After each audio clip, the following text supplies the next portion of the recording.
কিছু মানুষকে সবকিছু দিয়েও আপন করা যায় না। একটা সময় কিছু মানুষ তোমার সাথে কথা বলা বন্ধ করে তোমার সম্পর্কে কথা বলা শুরু করে দেবে। হ্যাঁ, জীবনের চলার পথে দেখবে কিছু মানুষ হঠাৎ করে কেমন বদলে যাবে, রং পাল্টে তোমার পরিচিত থেকে অপরিচিত হয়ে যাবে। মুহূর্তেই যে মানুষটা তোমার একদম কাছের ছিল, সুখ দুঃখের কথা বলার মানুষ ছিল, যাকে বিশ্বাস করে মনের গহীনের সব কথা খুলে বলেছিলে, সেই মানুষটাই হয়তো তোমার যন্ত্রণার অতীত নিয়ে কারোর সাথে হোস গল্পে হাসাহাসি করছে। ওই যে তোমার সাথে কথা বলা বন্ধ করে তোমার সম্পর্কে কথা বলা শুরু করে দিয়েছে। কিন্তু কি অবাক করার বিষয় বলো তো, সেই তুমি হয়তো জানোই না কেউ কেন সে তোমার সাথে আড়ি দিল, কথা বলা বন্ধ করলো, তোমায় এড়িয়ে যেতে শুরু করলো।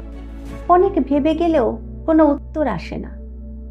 সত্যি, পৃথিবীর কিছু কষ্টের হয়তো কোনো উত্তর নেই, শুধু সয়ে যেতে হয়। কিছু মানুষ হঠাৎ করে এসে পুরোটা জুড়ে বসে, আবার হঠাৎ করে চলে যায়। তবুও বোকা মন আপন মানুষ খুঁজে যায়, ঠকে যায়, কিন্তু খুঁজেও যায়। তারপরও জীবনের পথে এগোতে থাকে বিরামহীনভাবে। তোমাকে এইসব এগিয়ে চলার পথের বাধাগুলোকে অতিক্রম করতে হবে। এগুলোকে মাথায় জাকিয়ে বসতে দিও না। জাস্ট ভেবে নাও কিছু যায় আসে না। তোমার কাজের প্রতি নিরবিচ্ছিন্ন মনোযোগী হও।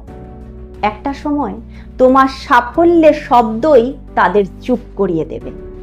এই সাফল্যের জন্য খাটো, পরিশ্রম করো, মনোনিবেশ করো। কারণ কিছু মানুষকে সবকিছু দিয়েও আপন করা যায় না।